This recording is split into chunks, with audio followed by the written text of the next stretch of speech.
ঈদের দিনের কিছু আমল আমাদের অত্যন্ত জরুরিভাবে করতে হবে, যা অনেকের জানা আছে, অনেকের জানা নাই। অনেকের জানা আছে কিন্তু আসলে আমরা এই বিষয়টাকে গুরুত্ব দেই না। নাম্বার 1, সকাল সকাল গোসল করে নেওয়ার পরে অবশ্যই ঈদের দিনে আমরা ফজরের নামাজ আদায় করব। ফজরের নামাজই যার নাই তার কুরবানি করে লাভটা কি?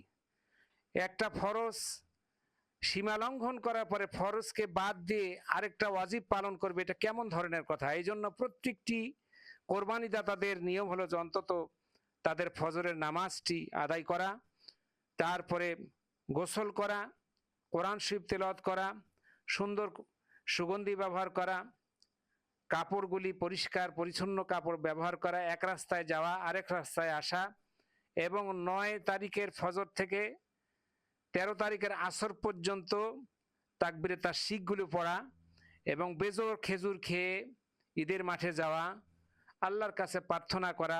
ঈদের রাত্রিতে যারা যুবক ভাইয়েরা রয়েছেন তারা আপনারা ভালো করে গুরুত্ব দিবেন। আপনারা আতশবাজি, ফটকা, বিভিন্ন ধরনের এই খারাপ কাজগুলি না করে অন্তত আল্লাহর কাছে আগামী ঈদে আসা পর্যন্ত প্রার্থনা করবেন। আল্লাহ বিপদ আপদগুলি যেন হটায় দেয় এবং ইয়ং জেনারেশন যারা বিশেষ করে আমাদের গুণাগুলি হয়, গুনার থেকে যেন আল্লাহ তাআলা হেফাজত করেন। সকলকে ধন্যবাদ।